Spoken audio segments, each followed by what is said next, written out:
Hey, what's up everybody? I hope y'all are doing well. Today's video is going to be about self-preservation and when and how and what is too much when dealing with other people's issues. I recently was in a discussion with someone and their best friend is in this toxic relationship, and it's just they're miserable and they're sad and they keep saying, I know I should leave. I know I should have left a long time ago. I just can't. I don't know what to do. And they're not sleeping and eating, and they're just kind of beating themselves up and missing out on life, and it's just they're just miserable. And they were like, what do I do? Like, I went there and I had a long discussion and I told them they should leave, and they don't want to listen, and I just don't know what to do. They're just going in this cycle and spinning the wheels and whatnot. And my advice is let it go. I have so many people in my life right now that are going through really tough times, toxic relationships, abusive relationships, drug addiction, alcoholism, severe depression. Unfortunately, I have friends, that are battling, suicidal thoughts and things like this. And what can I do about it? I can't fix their problem. It is not our job to fix other people's problems. We can't. It is our job to fix our own problems and their job to fix their own. Now, my point of this video is to encourage people when our loved ones are going through these hard times, not to drain ourselves and create a problem for ourselves from their problem. Now, their problem is both of our problems, and we don't even have the problem. We get so involved and so invested in other people's problems because we love them and we want to fix things for them. We don't want them to hurt anymore. We don't want them to struggle anymore. I've done this for many years, and I had to stop and be real with myself and find a balance. And I think a big component here is realizing that a lot of these issues and problems, toxic relationships, staying in abusive situations, and getting so heavily involved in drugs and alcohol and depression and financial problems and all these things, and the way we feel about them or they feel about them ultimately comes down to a lack of love, self-love, and self-respect. And I think one of the biggest things, I think you can, if you have a lot of self-love and self-respect, self-worth, you can overcome almost any problem. But I think a big problem we make is trying to tell people what to do to fix their problems instead of stepping back and reinforcing and encouraging that self-love and self-worth and self-respect to grow.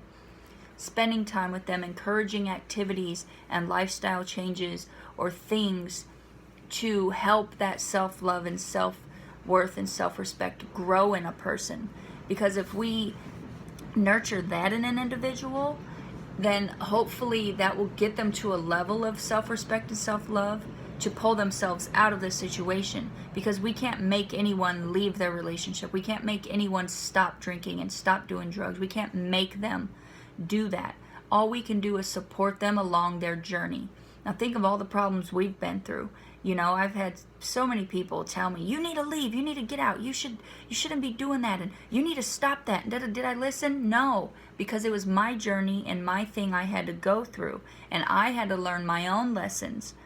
Now what did help me is people reminded me of how worthy I was and how much they missed the other side of me. And they missed my smile, they missed my laughter, they missed the joy I brought them, they missed seeing me excited about life or this or that when I was going through these moments.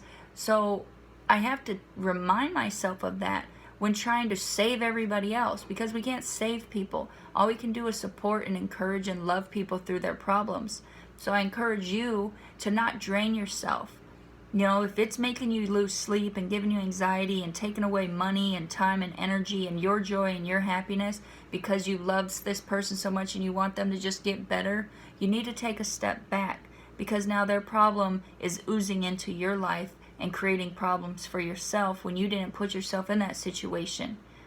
Love people from a distance and have a balance. But I think promoting that self-love and self-respect and helping them grow and build a strong foundation to overcome, to jump the fence, Help them stand up and build blocks for them to jump over the fence of whatever issue they're dealing with. But telling them and yelling at them and lecturing them and telling them how much of a failure they are, in essence, that's not going to help them. That's not going to promote movement and progression in their problem. So I think just reaching out, letting them know they are loved, and reminding them of how special they are, and building their self-esteem up will be more valuable, and you'll see results more than just yelling and screaming at them that they're ruining their life and they need to change, and people, are waiting on them to change and things like that. They already have enough shame and guilt and dealing with so many emotions and problems. So I think just giving them simple reminders to build that up in them, to get them to make the decision themselves, is more powerful, and it keeps you from being drained. I have so many loved ones that are dealing with so many things, and I have to remind myself, this is not my journey, it's not my problem, it's not something I need to process and lose sleep over or try to figure out. All I can do is love them, support them, praise them when they're making effort, and stand by their side when they're slipping away, but not lose sleep and put myself in an uncomfortable position over it. I don't let myself lose sleep or worry or whatnot. There's times where the thought of damn, they may overdose. I might get that call, or damn, I hope that he doesn't kill her, that will crush me. Or, these things do exist. But what can I do about it? I can't stop it. I can't do anything. There's no point in losing sleep and stressing and trying to tell them what they need to do, because it's not going to make any difference. All I can do is remind them of their worth and the respect that they deserve and the joy and love that they can bring and that I miss that they bring to my life, and encourage them to be the best version of themselves and hope for the best. So please, I encourage you, if you are draining yourself trying to help someone, or losing sleep or whatnot, trying to save a loved one, step back. And it's their journey. It's their thing they have to go through. All we can do is hold their hand along the way and be there when they fall, but have a balance about it. Don't let yourself drift away and let their problem become your problem. We all have our own paths and journeys that we need to go on, and unfortunately sometimes this is theirs and we may not understand it, but just like all of our problems have been part of our journey, their problems are part of their journey. Let it flow, let it be, and just love them through it, and hopefully all of our loved ones can overcome the struggles that they're facing. Push yourself to be the best version of yourself so you can go out and push others.